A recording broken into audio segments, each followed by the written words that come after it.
आज हम लोग इस वीडियो में हिंदी की कक्षा में व्याकरण से संबंधित कई बातों को सीखेंगे। भाषा, बोली, लिपि, राजभाषा, राष्ट्रभाषा, कई चीज़ों को वैकल्पिक तौर पर ऐसे वस्तुनिष्ठ प्रश्न भी दिए हैं। ये सारी चीज़ों को सीखने को मिलेगा। तो सबसे पहले देखते हैं, आइए शीर्षक में देखते हैं कि भाषा। भाषा भाष्य शब्द की भाष्य धातु से बना है, जिसका अर्थ होता है बोलना।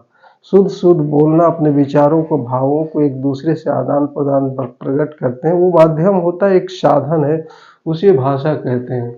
बोली उसको कहते हैं जो एक सीमित क्षेत्र में बोले जाते हैं। भाषा से ये छोटी इकाई है, ये शब्द जो सीमित क्षेत्रों में हम बोलचाल की भाषा में इस्तेमाल करते हैं, उसे बोली कहते हैं। उसके बाद लिपि है, तो भाषा के जो लिखित चिन्ह होता है, लिपि भाषा के, उसे लिपि कहते हैं। और अंत में व्याकरण है, तो शुद्ध शुद्ध बोलना, शुद्ध शुद्ध लिखना। तो ये चीज़ों को, अपने भावों को, विकारों को प्रकट करने का एक साधन है, उसे हम भाषा व्याकरण कहते हैं। आइए देखते हैं, इनको हम कहे विस्तृत रूप से हम लोग इसको सीखेंगे। तो इसको प्रश्न दिए हैं जिससे हमें सीखने का मौका मिलेगा। अब यहाँ देखें कि भाषा की व्युत्पत्ति किस धातु से हुई है। तो आप देख सकते हैं बोर्ड में, और बता भी सकते हैं कि भाषा, भाष, बी में लिखा है भास जिसमें हलंत है, और सी में लिखा है भा, और डी में भा है। तो आपको ज्ञात हो सकता है। तो ये इसका जो धातु रूप है वो बी है। ये भास में जो हलंत है, ये भास शब्द से इसकी उत्पत्ति हुई है। अब दूसरे नंबर प्रश्न में देखते हैं कि मन के विचारों को बोलकर, संकेत के द्वारा या लिखकर प्रकट करने को कहते हैं। मन के विचारों को बोलकर या संकेत द्वारा लिखकर प्रकट करते हैं तो उसे कहते हैं, पहला में ए नंबर में भाषा, 2 नंबर में लिपि, सी नंबर में व्याकरण, और डी नंबर में वाक्य। तो इसमें मन के विचारों को जब हम आदान प्रदान या संकेतों द्वारा या लिख के जब प्रस्तुत करते हैं तो उसे भाषा कहते हैं। तो ये ए नंबर वाला सही है। और उसके बाद उसमें इसको हम लोगों ने देखा कि बी वाला है और ये ए वाला है। और उसके बाद इनमें से कौन सा भाषा का रूप नहीं है।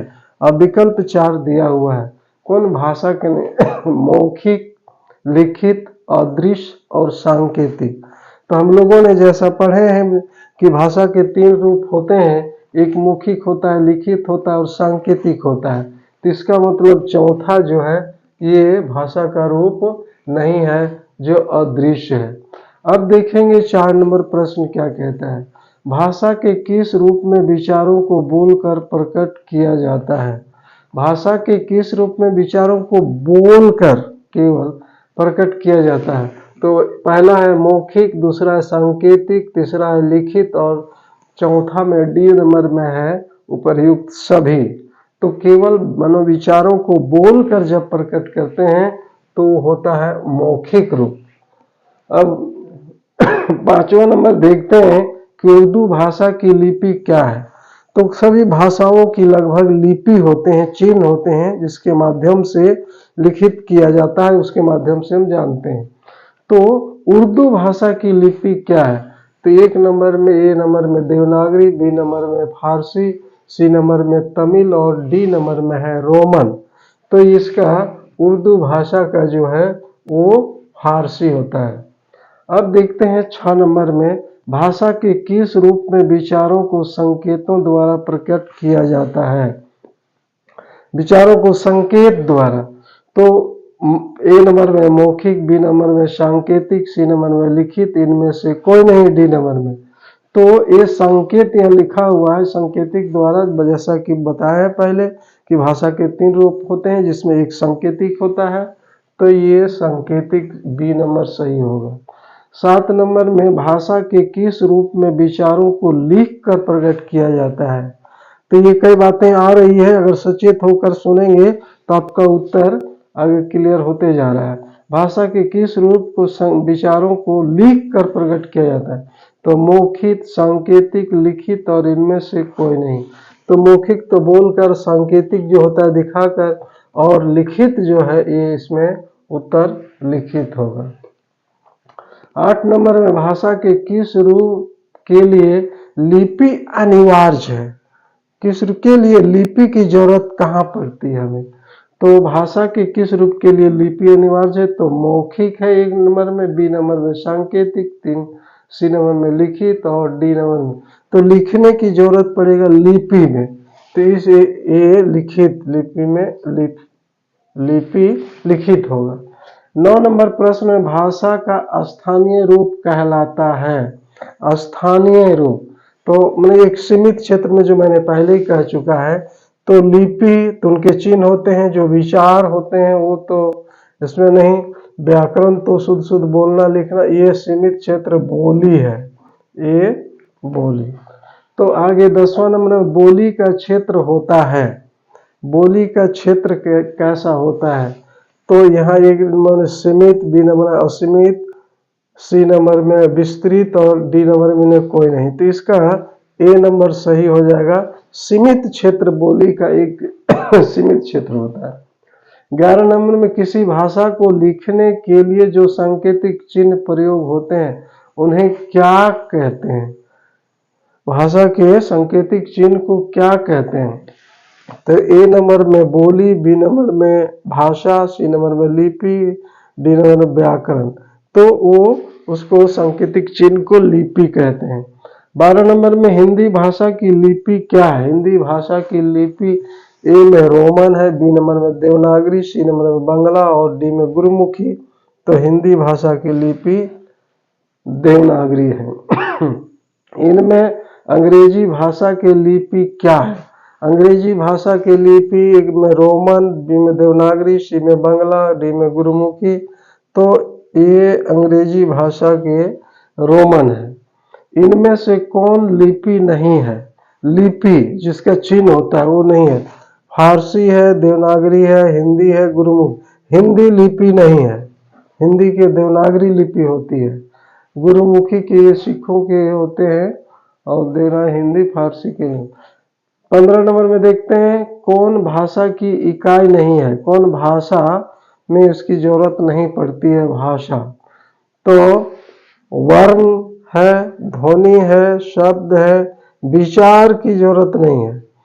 वर्ण का जरूरत पड़ेगा भाषा में, ध्वनि उसका स्वर है और शब्द भी है। 16 नंबर में जिस भाषा को बच्चा अपने परिवार में रहकर सीखता है उन्हें क्या कहलाता है?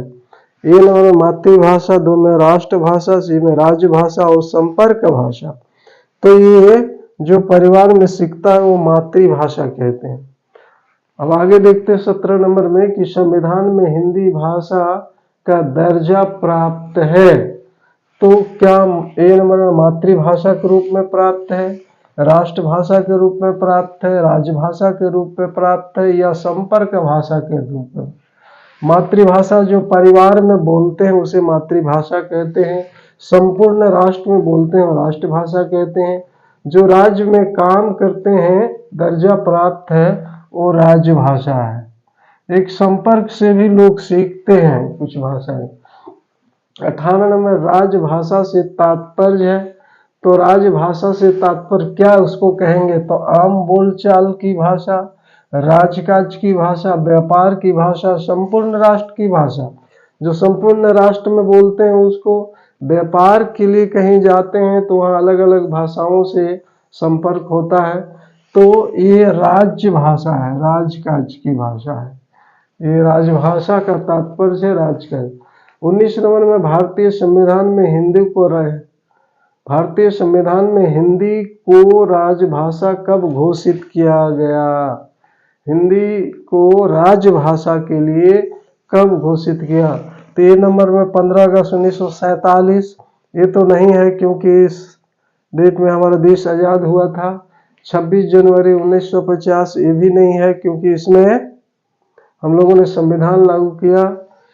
14 सितंबर 1949, 14 नवंबर 1900, ये 14 सितंबर 1949 को इसकी संविधान में हिंदी राजभाषा को घोषित किया गया था 14 सितंबर 1949 को।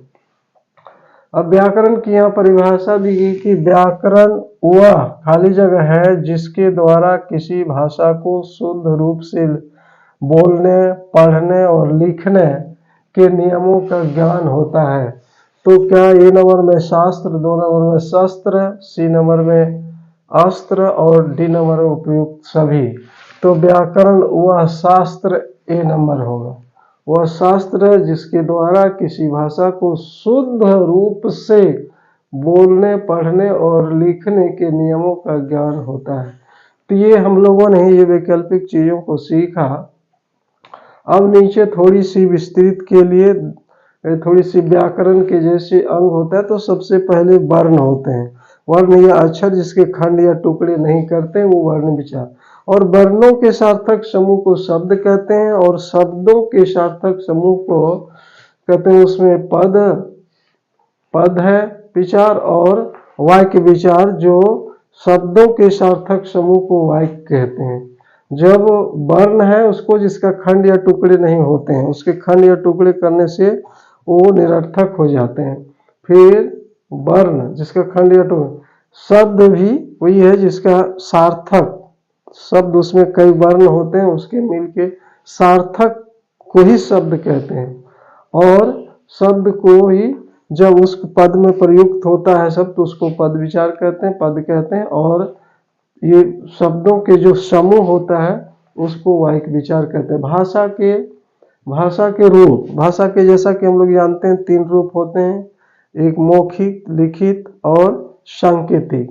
मौखिक जो बोलकर हम समझते हैं या सुनते हैं या बताते हैं तो बोल, और एक लिखित जो लिखकर हम व्यवहार करते हैं, पत्राचार करते हैं, किसी बात को लिख के हम उसको आदान प्रदान करते हैं तो लिखित।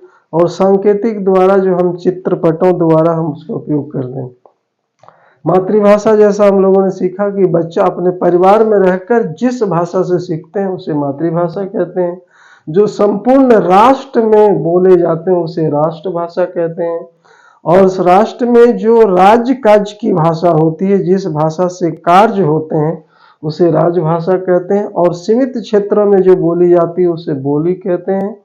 और इन भाषाओं के जो चिन्ह होते हैं उसे लिपि कहते हैं। तो आज की इस वीडियो में इतना ही।